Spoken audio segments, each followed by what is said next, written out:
All right, hi class. In this video I want to talk a little bit about Martin Luther King and Malcolm X.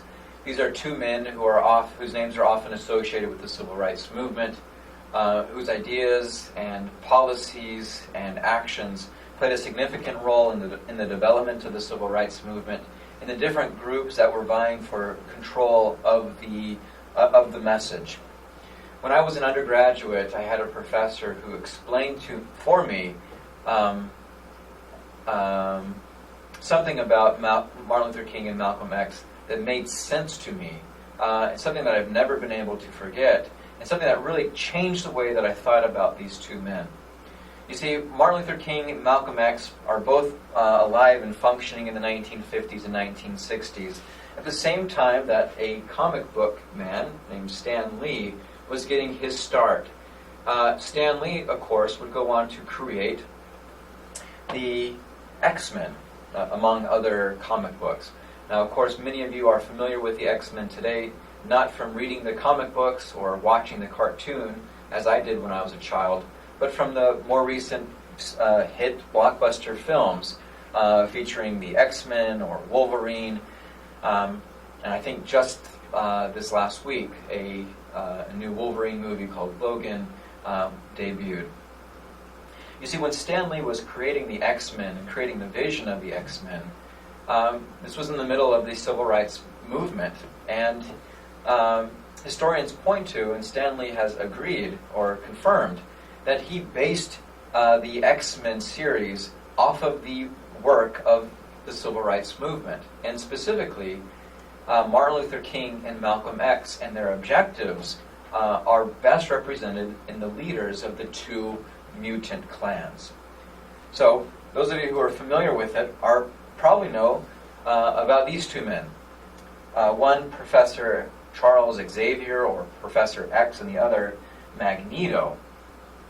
These men are based off of the life and the objectives, mentality of Martin Luther King and Malcolm X. When I first heard this, my mind was blown. I had no idea. But the X-Men themselves is an allegory of the Civil Rights Movement. Right? Think about what the X-Men, what the movie, the franchise, is essentially about. There is a group of people who live among the greater population who have something about them that's just a little bit different. Right? For these X-Men, these mutants, they have something different about them. They are stronger. They have superpowers that make them different. And because they are different, the population is hesitant to accept them. And in fact, the population at times is trying to root them out, identify who they are, and destroy them.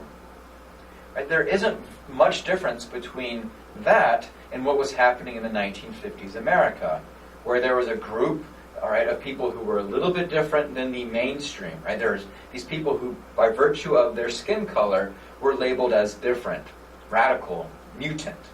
And as a result, many people, especially in the South, were hesitant to allow them the same type of rights as other Americans.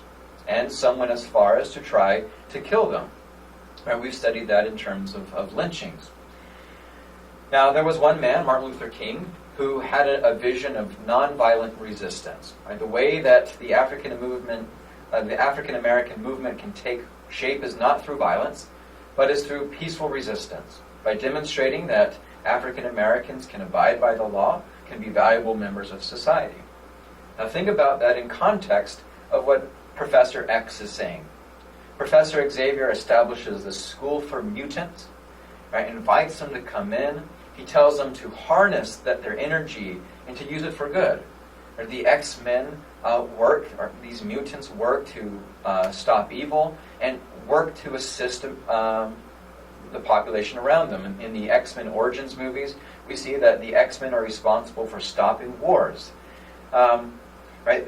So it's this non-violence is the way that we can best show the world that mutants, that the X-Men should be accepted. Right? So that's Professor Xavier's mentality, which is modeled after Martin Luther King. On the other side, you have Magneto. Now, in Magneto's backstory, he is angry. His family has been killed, right? He is a survivor of the Holocaust. He is angry at the people. He is tired of not being accepted. He's tired of humans constantly, fighting him or fighting his friends or killing those that he loves. And as a result, Magneto envisions this violent overthrow. If the people will not accept us for who we are, as Professor Xavier wants, then we will force them to. We will overthrow their government, we will position ourselves into positions of power, and we will be the new ruling body. Now that type of mentality, that violence, that hesitancy to accept the nonviolent path, but instead to force the group, the mutants, to the top, is very similar to what what Malcolm X was advocating. Violence. If they won't give it to us, then we need to take it. We have Martin Luther King, Malcolm X. We have Professor Xavier and Magneto. And in the heart of this is essentially an allegory for the civil rights movement. How do the mutants become ingrained into the broader society? Or how do African Americans become ingrained into the larger society? How do they become accepted for who they are and not to be required to assimilate or change?